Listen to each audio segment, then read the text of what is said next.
Hello and welcome to week 4, lesson 2 in the 4-week confidence currency intensive. I hope that you are having a great go week as you've begun to put your personal health plan into action. In the last lesson, we talked about IDing bumps in the road. I hope that you've begun to do that if you've hit any bumps, and if not, when you hit a bump, make sure that you ID it. Now, in this week's lessons, I'm going to give you all of the keys that I have learned of how to navigate the various bumps and just discouragements that come along with this journey, because they come along with it. I've been doing this long enough to know, and I've helped enough people to know that these things are not, anomalies. These things are very regular things that people who are trying to make a change in their health face. And so knowing how to face them and navigate them well is so valuable on this journey. So what I want to start speaking with you first is one of the things that is probably maybe the second most cause of derailment in these journeys is when someone just feels that they are not making progress, a perceived lack of progress. I just don't feel like I'm losing weight. I don't feel like I'm getting anywhere, and just becoming discouraged. Haven't we all been there? I know I've shared this before, but I know what it's like to feel like you are doing so well, you're making sacrifices, you're making healthy decisions nutritionally, you're working out, and then you get on the scale and it just totally feels like the air out of the balloon, feels like all of your confidence is gone because you just feel like I'm not getting anywhere. That's why I'm using the word perceived. I said a perceived lack of progress, because progress really has to do with perception. And that's one of the main reasons that I discourage weighing in any more than one time a month, because that scale can give you a false perception of, are you making progress or not? Because it can tell you, well, that number is, no different than it was last week, or maybe it's increased. And so it feels like I'm not making any progress at all. When in fact, you could be making an immense amount of progress in terms of the amount of control that food has over you, your ability to track calories, your ability to understand the caloric value of calories, or your ability to identify bumps that are in the road and then you navigating them. Those are huge wins. Those are huge indicators of progress that a scale can so quickly just say doesn't matter at all. And so progress is all about perception. And so here's how I really want you, and I know I've spoken about this before, but now that you have started, it's worth re-saying and re-emphasizing. I want you to evaluate your progress and define your progress based on, are you following your personal health plan? Are you following the outline that you've said, this is what I want to do, this is what's going to lead me to my goals, and I'm going to follow it? Because if you are, it is only a matter of time before the scale lines up with what you're doing. I promise you. I said this in our last week's lesson as well, but weight ebbs and flows. That's what it does. Your body will hold on to weight for a period of time, and then out of nowhere, seemingly, it will just drop it.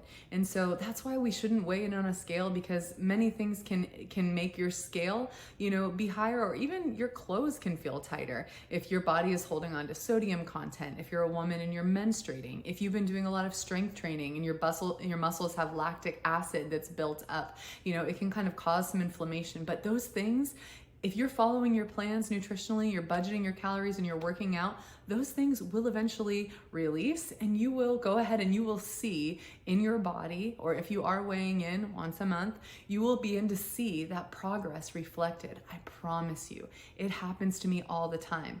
Believe me, like I said, I didn't just go through a weight loss period of 6 months, right? I went through an intense weight loss period of about 2.5 years, and then I've maintained it. And then after having 2 babies, I had to go through another weight loss period of about a year, because I was doing it the slow and healthy way. And I've seen this time and time again, that's how your body works. It will lose half a pound, it will gain a pound, it will stay the same for a week, it will drop 2 pounds, then it will gain 3/4 of a pound. It's just this kind of back and forth thing. But if you will stay consistent, I promise you, it will work. I've had, so many people come to me and say, will you help me in losing weight? And I'll help them. And I'll say, okay, well, what's going on? They'll tell me, well, I'm frustrated because I'm doing the things that you asked and it just doesn't seem like it's working. I'll say, great, okay, show me your last, 3 months logs of your nutrition and your fitness journal. And they can't show it to me. not because for any reason other than they can't even really show me 3 weeks worth, let alone 3 months worth, because their issue is not, a hormone problem like they may typically think, oh, my hormones are out of whack, or I'm just too old to be able to lose weight. Their issue is not a hormone problem. Their issue is a consistency problem. Their issue is an endurance problem, because they can't show me those 3 months worth of nutrition logs or those 3 months worth of fitness logs, because they don't exist, because they haven't been consistent. In this journey, you literally just have to put blinders on like a racehorse, and just say, I'm not going to pay attention to the scale. I'm not going to even pay attention to how my clothes fit or what I'm seeing in the mirror, because I'm going to follow this program. I'm going to be committed to what I've said I'm going to commit to, and I'm just going to believe that eventually this story that I'm writing with my actions is going to show up in reality. And I promise you that it will. So do not let yourself be discouraged by a perceived lack of progress.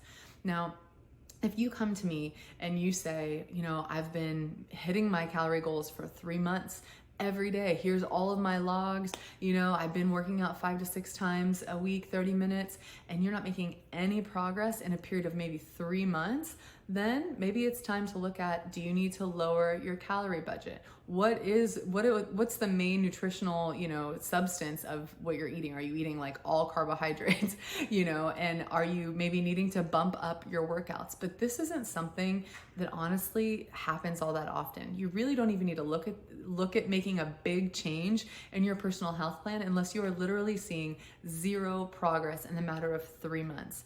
But that's not going to happen, to tell you the truth, right? If you follow this plan and you are consistent and you don't give up because of a perceived lack of progress, I promise you, you will get there. I can't tell you the number of times that I felt so discouraged because of what I was seeing on the scale or maybe what I was feeling in my clothes. And I said, you know what? Let me just check back here, with myself in a month. And if I still feel this way, if I still feel like I'm not making progress, then maybe I'll make a change. It wasn't but maybe 3 days later that all of a sudden my body just released whatever it was holding on to, and I was able to see the progress that I had been working for so hard. This has happened again and again and again and again. And I promise you, if you're following your plan, you will see the results that you are working for. Not that you're wishing for, but that you're working for. Now, the next thing I want to talk about is how to navigate a very common bump in the road that tends to throw people off, which is how to follow your health plan and make decisions that support your goals in the midst of celebrating things like holidays, birthdays, and special occasions, because these things come up a lot and they're worth celebrating. And typically we like to celebrate things with food in some shape or form. And that's okay. But a lot of times when people have been, being consistent on their health, toward their health goals, and they've been following their personal health plan, they don't really know what to do. They're like a deer in the headlights when it comes to, celebrating a holiday that maybe they're used to celebrating with just kind of eating free for all and, just gorging themselves on food. And now they don't know what to do. And so typically I see people kind of make one of 3 not so good decisions. Either one, a person will say, well, I'm just not going to participate at all because I feel like, if I eat any of this stuff, then I'm just going to go hog wild and I don't want to do that. And when they make that decision, they feel so deprived, they feel so suppressed that it's only a matter of time before they just eventually say, I can't live like this. I don't want to live like this. And then they binge and they just feel, like a loser and they give up. Or they say, this is why one special day, I'm gonna go for it. And they just overindulge and go so crazy. And then it's so hard to kind of pull themselves back to reality when that day is over. And it's just kind of, they feel like they've gone too far. Or a person just approaches the day really having no plan whatsoever. And so when they're faced with decisions of what they're going to eat, they just feel so confused and they just really begin to dread these holidays and these special occasions because they don't know how to approach them. And so I'm going to talk to you about this right now because you have many reasons to celebrate in life and you don't have to feel anxiety over it. You don't have to feel like you can't participate. You don't have to feel confused. I want you to be able to enjoy these days. And so here's my perspective on it and how I've done this over the past 10 years. So when I see a special occasion, something like a birthday, or a holiday, I participate. On Thanksgiving, I eat pumpkin pie. Pumpkin pie is not a normal part of my diet. On Christmas, I eat Christmas cookies. I like Christmas cookies. I don't eat those any other day. On my birthday, I will eat some form of special treat because it's my birthday. So I participate, I celebrate. I think that celebrating with food is an okay thing. But here are some important keys that you need to keep in mind. So first is that you need to make allowance for them, right? You need to know that these things are coming up. And so it's okay to still budget them. Even if you say, okay, this is going to be a full relaxed day, it's not going to be a relaxed meal, you can still budget for them. So on Thanksgiving, for example, if I know that I'm primarily going to be having my Thanksgiving meal, we'll just say at dinner, that means that for breakfast and lunch on Thanksgiving, I'm going to, keep those pretty in check. Because I know that I'm going to be having my relaxed meal for Thanksgiving dinner. Now, we also need to keep in mind that you can choose this to be your relaxed meal. And the thing that we've talked about is that it's a meal.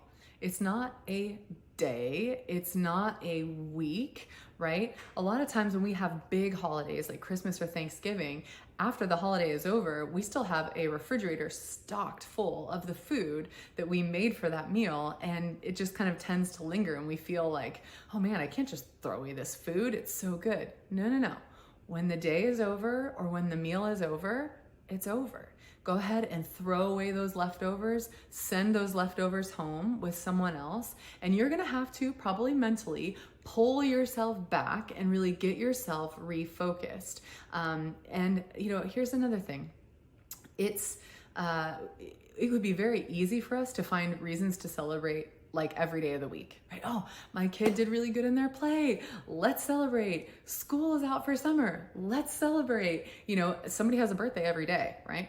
So you're going to probably have birthday parties quite frequently. And if you took every single opportunity there was to celebrate and made it a full day of celebration, you're not going to reach your goals very fast. So you need to be honest with yourself in terms of like, is this really a legitimate, day of celebration? And for me, in my opinion, I really reserve those things to, my birthday, Christmas, Easter, and you could be different than me, but let's just not call every opportunity to celebrate as like this opportunity to throw the entire day's caution to the wind. So we need to be honest with ourselves about that.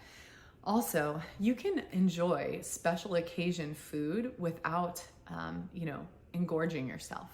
Portion control is good here. So before you go into the meal, we'll just say it's Thanksgiving because Thanksgiving is typically a larger eating holiday.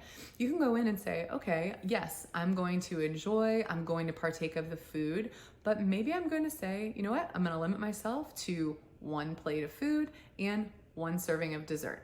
Not, I'm going to just eat every single dessert and eat every single thing there is, and I'm going to get 2 or 3 helpings. You can still enjoy everything without overindulging. Or maybe I'm going to take a small sampling of the desserts as opposed to one serving of each of the desserts. You really just have to be honest with yourself here, because the reality is, even if you say, as I do, okay, on Thanksgiving, I'm going to enjoy the full meal. I'm going to have, maybe a small sampling of all the desserts, and I'm going to have a full plate, of what I like. Great. But the reality is, at the end of the day, I know that if I overindulge, if I go outside of what I have planned to do, I'm only hurting myself.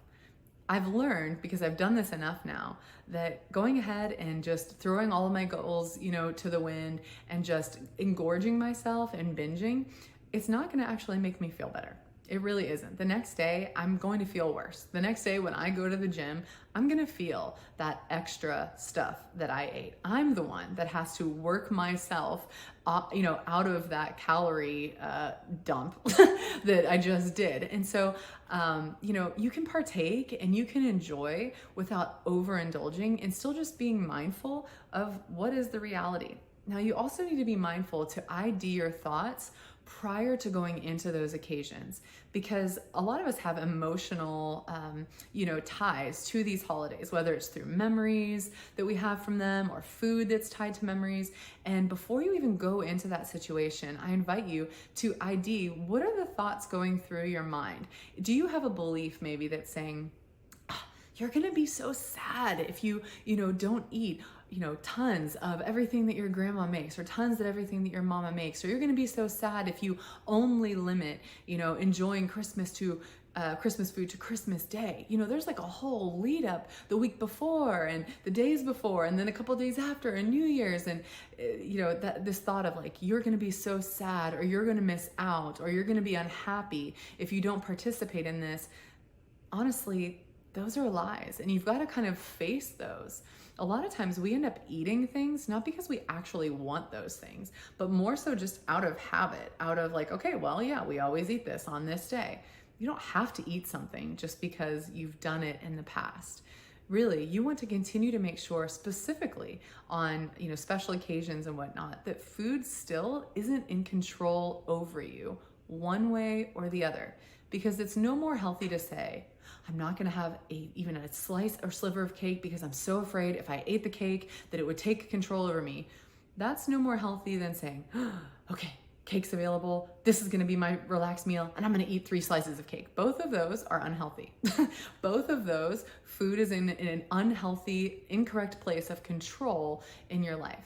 You are in control. Food is not going to make you happy. Food is not going to make you good. Food is not going to make you bad. Food's not going to make you happy. Food's not going to make you sad.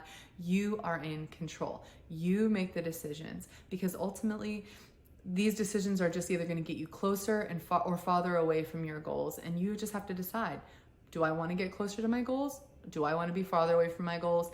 And own up to the decisions that you're making. But you don't have to be nervous or anxious when opportunities to celebrate come around. So I want you to take out the course documents that come along with your personal health plan for this lesson, and you're going to see that there are some questions there, because I want you to plan in advance for how you're going to handle these situations. So it says, how will celebrating holidays and special occasions look differently for me now than they have in the past when it comes to my food choices? I want you to think now.